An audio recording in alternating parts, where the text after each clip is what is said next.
Bloomberg Audio Studios. Podcasts, radio, news. First, I will declare a national emergency at our southern border. All illegal entry will immediately be halted, and we will begin the process of returning millions and millions of criminal aliens back to the places from which they came.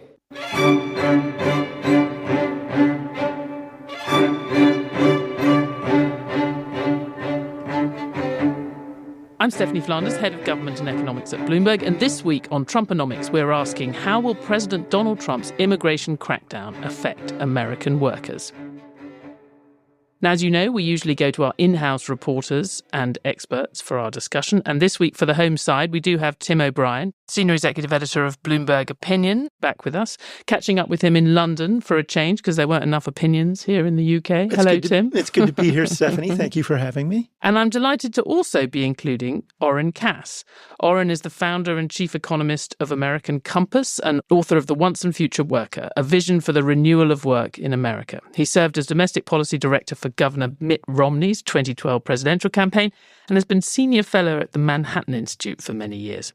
And in his prolific writing and speaking in support of a more worker-centric conservatism, he has definitely helped to shape the thinking of Vice President J.D. Vance and others on what you might call the blue-collar wing of the MAGA coalition. Oren Cass, welcome to Trumponomics. We're really delighted to have you. Oh, thank you. Donald Trump told supporters last week he thought immigration was what got him elected, even more than the cost of living. And we've seen him follow through on that in his first hours as president with a slew of executive actions that are already having consequences. There are troops down at the southern border, for example, where he has declared a national emergency. Asylum appointments have been cancelled and refugees around the world have had their travel approvals revoked. So one way or another, we know that Donald Trump intends to lower the number of immigrants in the US. There'll be plenty of discussion in the months ahead of the policies he's using to do that, whether they're too much or not nearly enough. But what we're looking at today is how it will affect the economy, and especially whether it will be good or bad for American workers. Many businesses do fear it will put America's exceptional recent growth and productivity record at risk and push up inflation. Others take a more supportive and a certainly more nuanced view of it. Welcome to Trumponomics, the Bloomberg podcast that looks at the economic world of Donald Trump, how he's already shaped the global economy, and what on earth is going to happen next.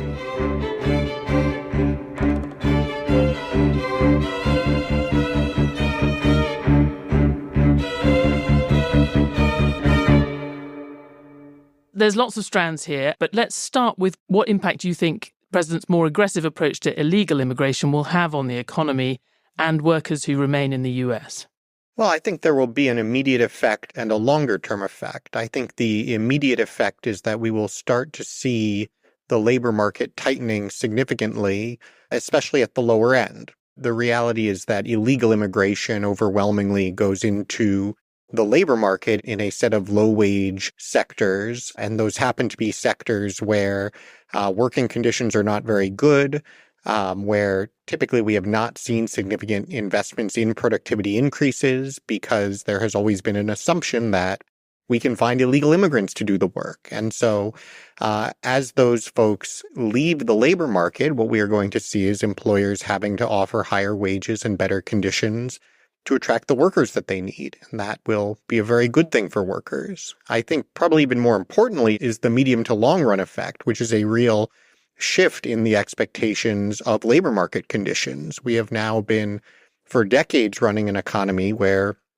if employers can't find enough cheap labor, they scream labor shortage, and policymakers are supposed to respond by providing more cheap labor. And that is not a formula for economic prosperity. In fact, it is a formula for the low productivity growth and wage stagnation that we've seen. And so I expect to see much higher investment in productivity gains, in training, in bringing workers off the sidelines, all of which is what our economy needs and what it should be doing. If you think the short-term effect is going to be to improve working conditions because employers are forced to offer more to workers, I mean, higher wages short-term surely spells higher prices. So you would agree with those who are worried about the inflationary consequences? Well, I think it depends how the higher wages translate into prices. One thing you may see, and we've seen in the past also, is that when you bring in some of those other workers, when you do offer higher wages, when you do provide better working conditions, you also get better productivity. And particularly in a competitive market, we should expect there to be enormous pressure on employers to actually find ways to get those productivity gains very quickly and to keep prices low. I'm always a little bit puzzled when the exact same folks who celebrate the wonders of the free market and competitive forces then turn around and if we're talking about immigration, say, oh no, none of this works, it's all broken, everything will be terrible. Businesses are designed to operate under constraints and solve the problems put in front of them. And the problem is, for our economy, we have not put the problem of provide a good product at a low price with the workers in America as the problem to solve. And now that is going to be the problem to solve. And I'm actually somebody who has a lot of faith in markets and businesses to solve that problem. So it's very funny to me that the, quote, free market folks are the ones who run around with their hair on fire saying if we actually let the market work, somehow everything's going to fall apart. The ones that I find weird, or at least it's sort of ironic, is the same people who say that immigration doesn't push down wages do insist that reduced immigration will push up prices, which I don't know, it's one way or the other. That's right. I mean, we've gone through several rounds of this, right? Because when inflation was high, of course, everybody said, well, we need to bring in more immigrants to bring down inflation and to suppress wage growth. And then, of course, when inflation is not high, they turn around and say, well, we need to bring in more immigrants. That will have no effect on wages. I think immigration absolutely does have an effect on wages. I think it's just important to recognize that the relationship between wages and prices is not a direct one, and that in a healthy economy, higher wages comes alongside higher productivity gains and, in fact, lower prices. That is the tradition of capitalism working well and generating prosperity. There is one aspect of the economic research that I wanted to put to you. I mean, we have a team of economists here at Bloomberg, and you'll be interested to hear that we don't think that cutting immigration and expelling more illegal immigrants will raise inflation. In fact, because of how much demand they represent, if you have a lot of deportations, that's going to reduce consumption enough to, we actually think, reduce GDP per head and even reduce inflation. But for the same reason, we do think it will hurt growth and jobs for everyone. And I don't know, you're probably aware of this, but the studies that have been done in different counties that have had enhanced deportation programs, they found that for every 100 migrant workers that was deported, 9 fewer jobs existed for natives because the demand of those migrant workers was creating jobs for everyone, and the native workers' wages also fell slightly. So are you not concerned about that just directly deflationary effect and the possible reduction in employment? Well, first of all, I think it's very important to distinguish between overall GDP and GDP per capita, because there's no question that if you remove people from a population, absolute GDP is going to decline, at least in the short run. On our findings, it is GDP per head, I think, because you were obviously aware of that issue. But this is also about jobs for the Americans who stay behind as well. But just to put a fine point on the GDP per capita point, I'm not familiar with the particular study that you're citing, but it's really important to keep in mind also that the illegal immigrants who would be removed from the labor force tend to be far below the median GDP per capita, median wage level, and so forth. And so removing a significant number of them from the population, just as a sheer matter of math, I think it's extremely unlikely to reduce GDP per capita. I think the best examples we have of what happens when you actually enforce the law and remove people who are in the country illegally is from the places that have actually done that at scale. And, you can go all the way back to the history of the end of the Bracero program up through Florida imposing mandatory E-Verify and enforcing it over the last couple of years. I know many people who predicted that Florida's economy would suffer as a result.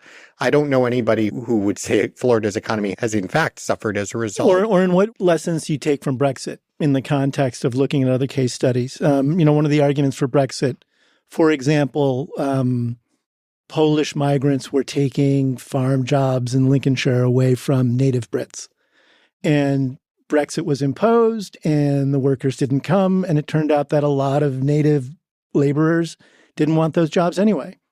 So do you have any lessons real world lessons at a national level rather than a state level from Brexit in the context of what we're discussing about the impact of migration and restrictions? Well, I don't take any lessons from Brexit in this respect. I think Brexit was an entirely different context in terms of both what was going on in the UK beforehand. I mean, you're talking about very large numbers of legal workers, and you're talking about a far broader economic, whether you want to call it a dislocation or a shift in the economic relationship that the UK had with the rest of the EU. But I also do want to challenge this sort of basic framing of somehow jobs that native workers won't do. I'm not aware of any job that anybody wants to take that is poorly paid in bad conditions. And frankly, I'm aware of many people who will take just about any job that is well paid in good conditions. I'm not sure where we've gotten this idea that employers are entitled to have workers take jobs that certainly the employers themselves would not take. And again, it goes back to this mental model that we've adopted that treats labor as a commodity input, like it's lumber or steel or something. And the cheaper and more plentiful it is, the better off we will be. That's just not true. A key feature and function of an economy, what we need it to do, is to create good jobs for native workers and legal immigrants. And having large numbers of illegal immigrants makes that harder. And it's not something we should be pursuing. I think one of the tricky things right now in the discussion is that there are a lot of moving parts and a lot of them are theoretical. And in an ideal world, yes, the economy would pay middle-class wages to everyone so we could have a nation full of middle-class people. But the reason we don't is that some industries thrive on low-wage labor by design. And there are jobs that some people prefer not to take.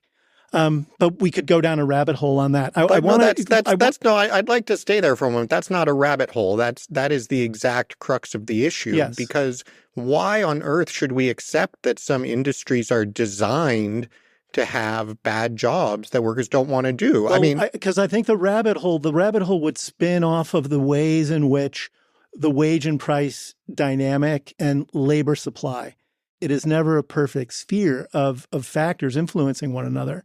And the reality is low-wage jobs have always existed in the U.S. that sometimes are at subsistence levels or certainly don't provide entry into the middle class. That has been true forever, regardless of the models.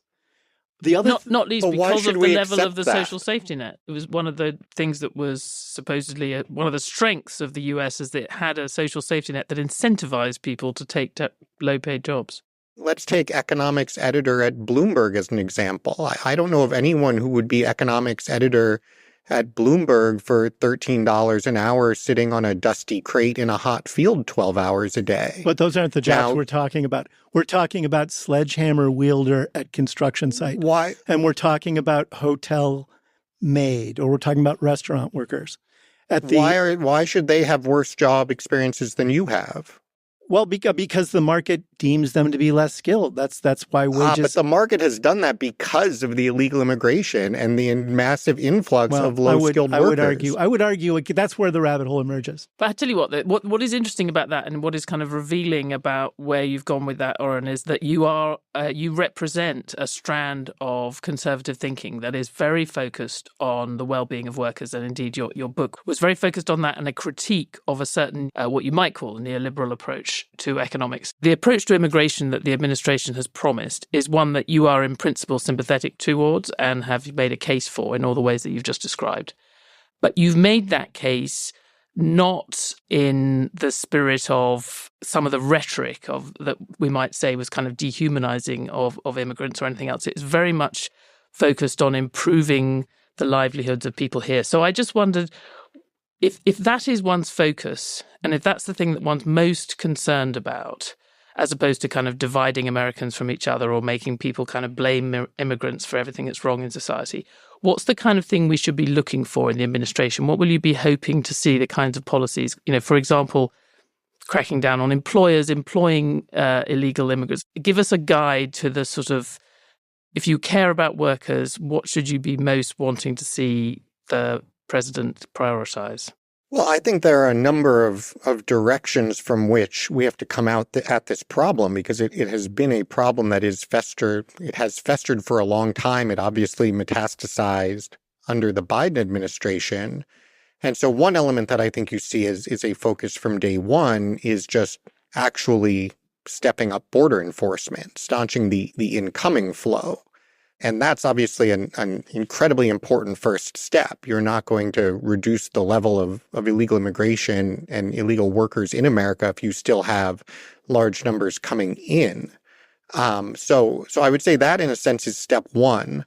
I think step two, which is where you see the Trump administration then focusing out of the gate, is in actually enforcing the law in terms of folks who already have active deportation orders, in terms of folks who have already been convicted of other crimes, and making sure that those folks are being removed as the law requires. And then step three that I hope we get to quickly is actually pursuing workplace enforcement, because I think at the end of the day, where the rubber meets the road for these labor market issues is in terms of how employers behave and whether employers are able to hire people who are in the country illegally and not authorized to work. And so a mandatory E-Verify system, again, which they've done in Florida to great effect, is a very important tool that both empowers employers and holds them accountable for only employing people who are in the country legally. And then you need very harsh sanctions against both employers who fail to use the system properly, and against people who try to work around it and continue to work illegally. I may be wrong about this, but I just haven't heard that the folks who are coming into the administration, and indeed the sort of rhetoric on the campaign trail, in previous sort of eras of this discussion, I've definitely heard people talk about E-Verify, and obviously the Florida example was used a lot. Just haven't heard members of the incoming administration talk about it very much. Is that just I've not been listening carefully enough? I think it depends who you're focused on. Vice President Vance is certainly somebody who has talked a lot about this employment side of things and the need for enforcement in the labor market.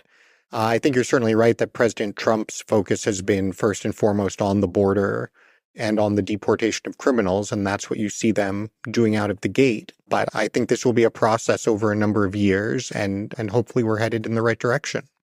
On the deportation side of it, Oren, right now we've had, in the first week, small, insignificant numbers relative to what they say they want to do, the administration, around deportation. The number Trump had put out on the campaign trail was 11 million.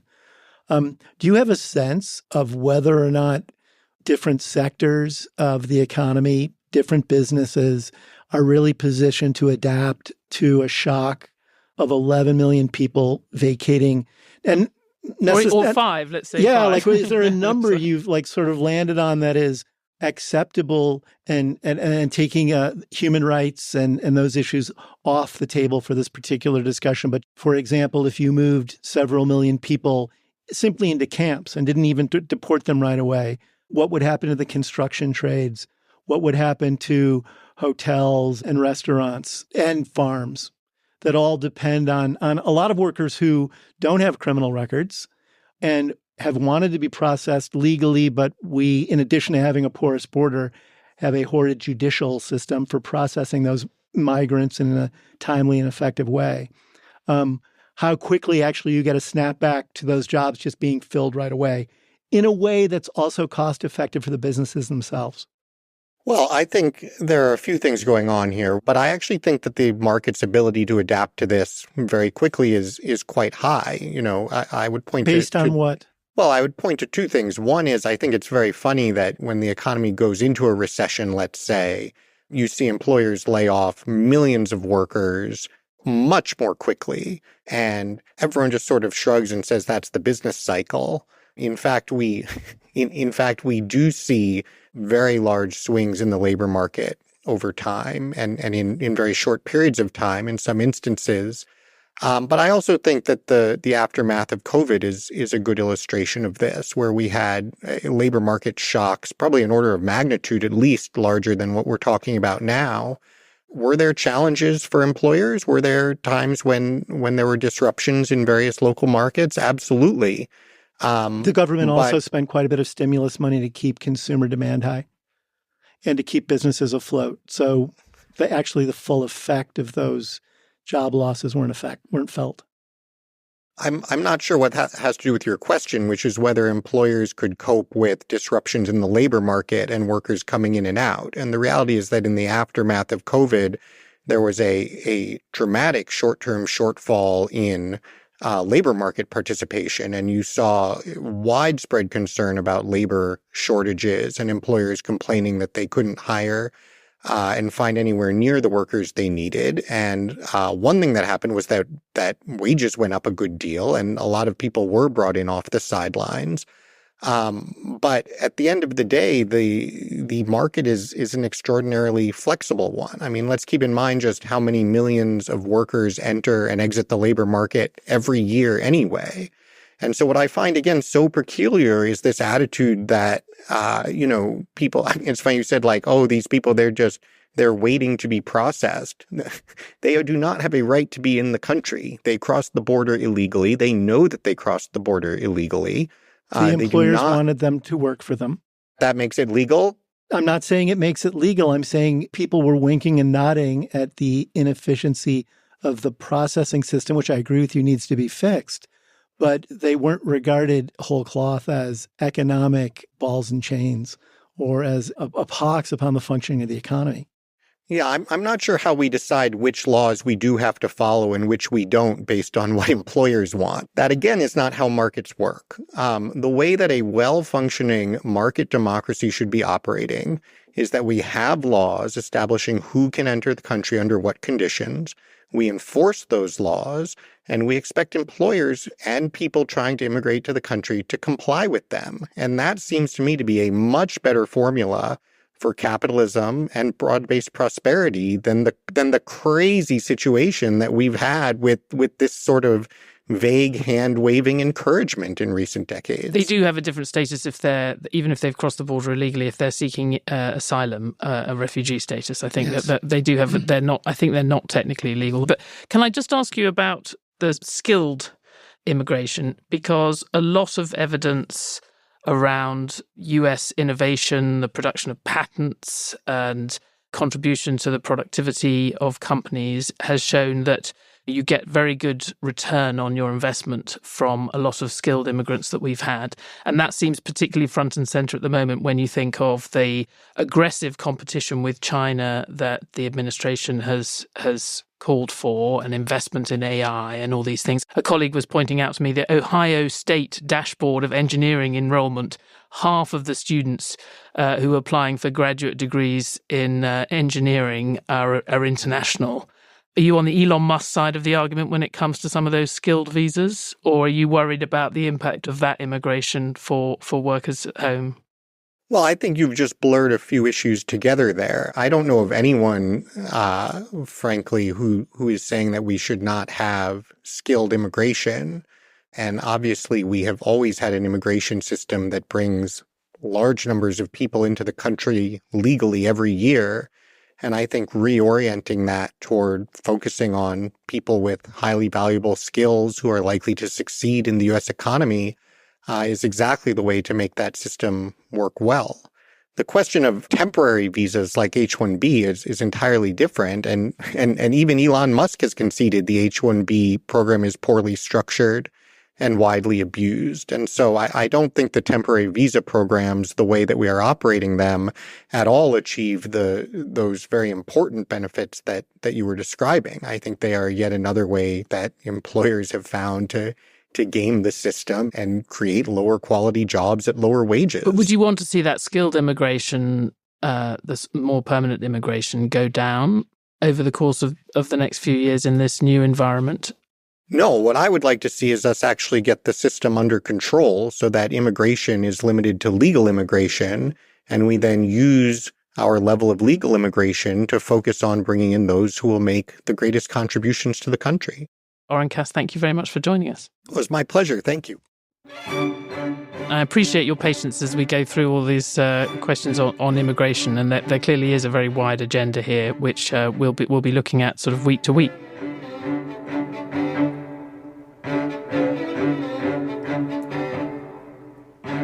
Thanks for listening to Trumponomics from Bloomberg. It was hosted by me, Stephanie Flanders, with special thanks to our guests, Oren Cass and Tim O'Brien. Trumponomics is produced by Summer Sadi and Moses Andam, with help from Chris Martlew. Sound design by Blake Maples. Brendan Francis Newnham is our executive producer. To help others find the show, please give us 5 stars wherever you listen to podcasts.